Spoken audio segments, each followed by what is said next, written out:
ছাত্র জনতার অভ্যুত্থানের মুখে ভারতের ঠাঁই নেয়া বাংলাদেশের সাবেক প্রধানমন্ত্রী শেখ হাসিনাকে দেশে ফেরত পাঠানোর ইঙ্গিত দিয়েছেন প্রধানমন্ত্রী নরেন্দ্র মোদী। ভারতের প্রধানমন্ত্রী নরেন্দ্র মোদীকে বাংলাদেশের ক্ষমতাচ্যুত পলাতক প্রধানমন্ত্রী শেখ হাসিনাকে তার দেশে ফেরত পাঠানোর আহ্বান জানিয়েছে অল ইন্ডিয়া মজলিস প্রধান আসাদুদ্দিন ওয়েসি। मोदी जी, सीमांचल में कोई बांग्लादेशी नहीं है। दिल्ली में तुम्हारी एक बहन बांग्लादेश की बैठी है। বাংলাদেশের রাজনীতিতে নির্বাচনের তোড়জোড়, আর ভারতের রাজনীতিতে হাসিনা ফ্যাক্টর। আর সে কারণেই ক্ষেপছে ভারতের বিরোধীরা। তারা বাংলাদেশি হাসিনাকে সবার আগে ফেরত পাঠানোর দাবি তুলছে। নিউ ইয়র্কে একসঙ্গে চারটি অভিযোগ করে ভারতের বিরুদ্ধে তীব্র সমালোচনা করেছেন বাংলাদেশের প্রধান উপদেষ্টা ডক্টর মোহাম্মদ ইউনূস। এ অভিযোগে কেঁপে উঠেছে বিশ্ব কূটনীতিক অঙ্গন। ভারতের ভুয়া খবর, প্রোপাগান্ডা থেকে শুরু করে সাবেক প্রধানমন্ত্রী শেখ হাসিনাকে আশ্রয়, সব বিষয়ই একে একে তুলে ধরেছেন প্রধান উপদেষ্টা ডক্টর মোহাম্মদ ইউনূস। প্রধান উপদেষ্টা ডক্টর মোহাম্মদ ইউনূসের প্রতি পূর্ণ সমর্থন জানালেন বিশ্ব নেতারা। বিভিন্ন দেশের সাবেক রাষ্ট্রপতি ও প্রধানমন্ত্রীদের সঙ্গে এই বৈঠকে অন্তর্বর্তী সরকারকে সহায়তার আশ্বাস দেন তারা। এদিকে মার্কিন প্রেসিডেন্টের সংবর্ধনায় যোগ দিয়ে ট্রাম্পকে বাংলাদেশ সফরের আমন্ত্রণ জানিয়েছে ডক্টর ইউনূস। এখন আরও শক্তিশালী প্রধান উপদেষ্টা অধ্যাপক ডক্টর মোহাম্মদ ইউনূস। এ যেন বিশ্ব নেতাদের মাঝে এক অনন্য মানুষ। সবাই হাস্যোজ্জ্বল, সবার মুখে একই বাণী প্রতিধ্বনিত হচ্ছে, আমরা আছি আপনার পাশে। এই প্রতিধ্বনি শুধু কথার মাঝেই সীমাবদ্ধ নয়, বরং একটি দৃঢ় অঙ্গীকার, যা ডক্টর ইউনূসের প্রতি বিশ্বজনীন আস্থার প্রতিফলন। ডাক্তার ইউনূসের সাথে নরেন্দ্র মোদীর তুলনা করলে সেটা তো হবে না, কারণ তুলনা করতে হলে বরাবর হতে হয়। উদাহরণস্বরূপ, বাঘের সাথে যদি আপনি সিংহর তুলনা করেন তাহলে সেটা ঠিক আছে, কিন্তু বাঘের সাথে যদি আপনি বিড়ালের তুলনা করেন সেটা তো হবে না, কারণ ডাক্তার ইউনূস হচ্ছে একটা বাঘ আর নরেন্দ্র মোদী হচ্ছে একটা বিড়াল। তো বাঘের সাথে যদি আপনি বিড়ালের তুলনা করেন তাহলে সেটা কিছুতে হবে না, কারণ কথাই আছে যে ওস্তাদের মায়ের শেষ সাথে, সেটা এবার কাজে কর্মে ডাক্তার ইউনূস করে দেখিয়ে দিয়েছে। কারণ বিশ্ব মঞ্চে বিশ্ব নেতাদেরকে নিয়ে নরেন্দ্র মোদীকে দোলাই দিয়েছে, রামদোলাই এই বিশ্ব মঞ্চে, যে কারণে এই ডাক্তার ইউনূসের কাছে নরেন্দ্র মোদী সেলুট জানিয়ে তার হার সে মেনে নিয়েছেন এবং শেখ হাসিনাকে গ্রেফতার করে সে দেশে ফেরত পাঠাচ্ছে। তো দর্শক, এই বিষয় দেখেছেন ভিডিওর শুরুতে কিছু অংশ শিরোনামের মাধ্যমে, এবার দেখেন বিস্তারিত পুরো ভিডিও জুড়ে। তার আগে ভিডিওটা অন করে যারা সাবস্ক্রাইব করছেন তাদেরকে ধন্যবাদ, আর যারা এখনো সাবস্ক্রাইব করেন না দয়া করে সাবস্ক্রাইব করে দিয়ে পাশে থাকা বেল আইকনটি বাজিয়ে দিবেন। তো দর্শক, চলুন আমরা দেখে আসি এই নরেন্দ্র মোদী ডাক্তার ইউনূসের কাছে হার মেনে সেলুট করে এই শেখ হাসিনাকে গ্রেফতার করে দেশে ফেরত পাঠাচ্ছে। সম্পূর্ণ বিষয়ে এই ভিডিওর মাধ্যমে আমরা দেখব। দর্শক, ভিডিওটা অত্যন্ত গুরুত্বপূর্ণ হতে চলেছে, তাই ধৈর্য ধরে একটি লাইক করে সম্পূর্ণ ভিডিও মনোযোগ সহকারে দেখতে থাকুন। এখন আরও শক্তিশালী প্রধান উপদেষ্টা অধ্যাপক ডক্টর মোহাম্মদ ইউনূস। এ যেন বিশ্ব নেতাদের মাঝে এক অনন্য মানুষ। সবাই হাস্যোজ্জ্বল, সবার মুখে একই বাণী প্রতিধ্বনিত হচ্ছে, আমরা আছি আপনার পাশে। এই প্রতিধ্বনি শুধু কথার মাঝেই সীমাবদ্ধ নয়, বরং একটি দৃঢ় অঙ্গীকার, যা ডক্টর ইউনূসের প্রতি বিশ্বজনীন আস্থার প্রতিফলন। তার অভিজ্ঞতা, আন্তরিকতা ও দূরদৃষ্টি আজকের সংকটময় সময়ে দেশের জন্য অপরিহার্য হয়ে উঠেছে।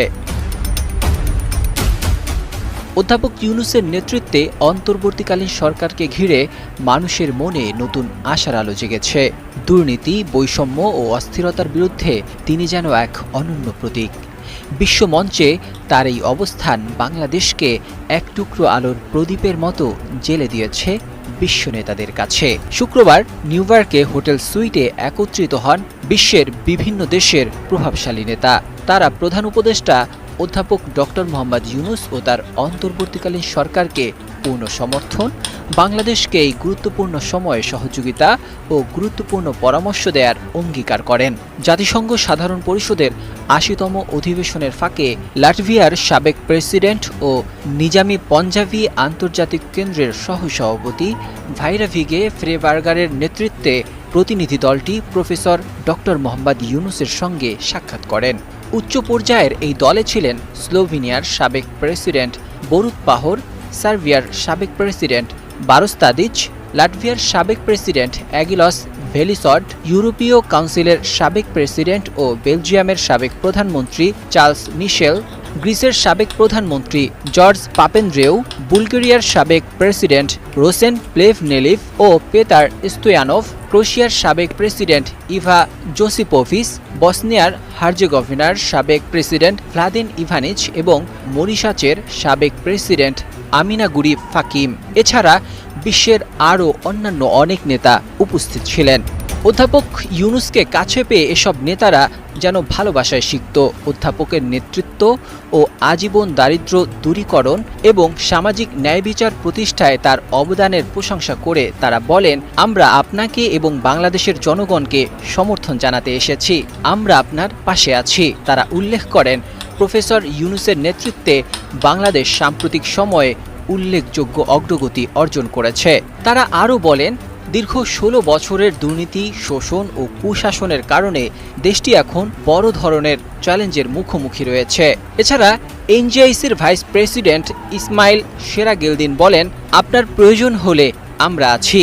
এ সময় প্রফেসর ইউনুস বলেন, সীমিত সম্পদের কারণে জনগণের প্রত্যাশা পূরণ করাই এখন সবচেয়ে বড় চ্যালেঞ্জ। মানুষ তাৎক্ষণিক পরিবর্তন দেখতে চায়, কিন্তু আমাদের অবশ্যই তরুণদের স্বপ্ন পূরণ করতে হবে। তারা একটি নতুন বাংলাদেশ খুঁজছে। মুহূর্তটা যেন কেবল রাজনৈতিক নয়, বরং এক আত্মিক সম্পর্কের।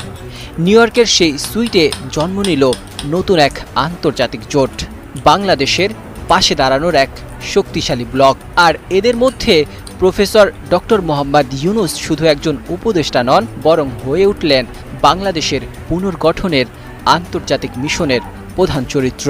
নিউ ইয়র্কে একসঙ্গে চারটি অভিযোগ করে ভারতের বিরুদ্ধে তীব্র সমালোচনা করেছেন বাংলাদেশের প্রধান উপদেষ্টা ডক্টর মোহাম্মদ ইউনুস। এ অভিযোগে কেঁপে উঠেছে বিশ্ব কূটনীতিক অঙ্গন। ভারতীয় সংবাদ মাধ্যম এনডিটিভির এক প্রতিবেদনে বৃহস্পতিবার প্রকাশ হয়েছে এ খবর। প্রতিবেদনে জানানো হয়েছে, ভারতের ভুয়া খবর, প্রোপাগান্ডা থেকে শুরু করে সাবেক প্রধানমন্ত্রী শেখ হাসিনাকে আশ্রয়, সব বিষয়ই একে একে তুলে ধরেছেন প্রধান উপদেষ্টা ডক্টর মোহাম্মদ ইউনুস। যুক্তরাষ্ট্রের নিউ ইয়র্কে জাতিসংঘের সাধারণ পরিষদের অধিবেশনের ফাঁকে ভারত বিষয়ে মোট 4টি অভিযোগ তুলে ধরেছেন ডক্টর মোহাম্মদ ইউনুস। প্রতিবেদনে বলা হয়েছে, ইউনুস বলেছেন, গত বছরের গণবিপ্লবকে ভারত ভালোভাবে নেয়নি, আর এর ফলে দুদেশের সম্পর্কের মধ্যে টানাপোড়েন সৃষ্টি হয়েছে। ওই প্রতিবেদনে আরও বলা হয়, ইউনুস অভিযোগ করেছেন, ভারতের সংবাদ মাধ্যমগুলো ভুয়া খবর ছড়িয়েছে, ভারতের আন্দোলনকে ইসলামী আন্দোলন হিসেবে প্রোপাগান্ডা করেছে। এছাড়া সাবেক প্রধানমন্ত্রী শেখ হাসিনাকে আশ্রয় দিয়ে ভারত পরিস্থিতিকে আরও জটিল করেছে। এনডিটিভির ওই প্রতিবেদন অনুযায়ী ডক্টর মোহাম্মদ ইউনুসের আরেকটি গুরুত্বপূর্ণ অভিযোগ হলো, দক্ষিণ এশিয়ার আঞ্চলিক জোট সার্ককে পুনর্জীবিত হতে দিচ্ছে না ভারত, ফলে আঞ্চলিক সহযোগিতা কার্যত থেমে গেছে। উল্লেখ্য, সবশেষ 2014 সালে সার্ক সম্মেলন অনুষ্ঠিত হয়। 2016 সালে পাকিস্তানে সন্ত্রাসী হামলার পর ভারত সম্মেলনে অংশ নেয়নি। তখন থেকে জোটটি কার্যত নিষ্ক্রিয়। এর পরিবর্তে ভারত এখন বেশি গুরুত্ব দিচ্ছে বিমস্টেককে। যদিও সবশেষ বিমস্টেক সম্মেলনে ভারতের প্রধানমন্ত্রী নরেন্দ্র মোদীর সঙ্গে বৈঠক করেন ডক্টর মোহাম্মদ ইউনুস। मोदी जी, सीमांचल में कोई बांग्लादेशी नहीं है। भाई बांग्लादेश में जो हुआ आप भी तो जिम्मेदार है मोदी। दिल्ली में तुम्हारी एक बहन बांग्लादेश की बैठी है। বাংলাদেশের রাজনীতিতে নির্বাচনের তোড়জোড়, আর ভারতের রাজনীতিতে হাসিনা ফ্যাক্টর। বাংলাদেশে অনুপ্রবেশকারী ঠেকানোর নামে মূলত মুসলিম নিপীড়ন শুরু করেছে নরেন্দ্র মোদীর প্রশাসন, আর সে কারণেই ক্ষেপছে ভারতের বিরোধীরা। তারা বাংলাদেশি হাসিনাকে সবার আগে ফেরত পাঠানোর দাবি তুলছে। সাম্প্রতিক সময়ে অবৈধ অভিবাসীদের বিতাড়নের নামে বড্ড বেশি বাড়াবাড়ি করছে ভারত। বাংলাভাষী কাউকে পেলেই বাংলাদেশি আখ্যা দিয়ে তাদের পুশিন করা হচ্ছে। আক্রোশ আছে মুসলিমদের ওপরও।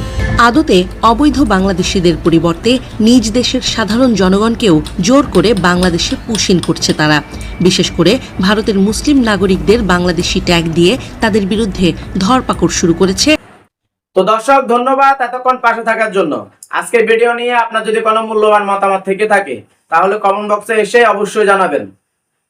তো আজকের ভিডিও এই পর্যন্তই। আবারও চলে আসবো নতুন কোনো ভিডিও নিয়ে, নতুন কোনো টপিক নিয়ে। সে পর্যন্ত ভালো থাকবেন, সুস্থ থাকবেন। আল্লাহ হাফেজ।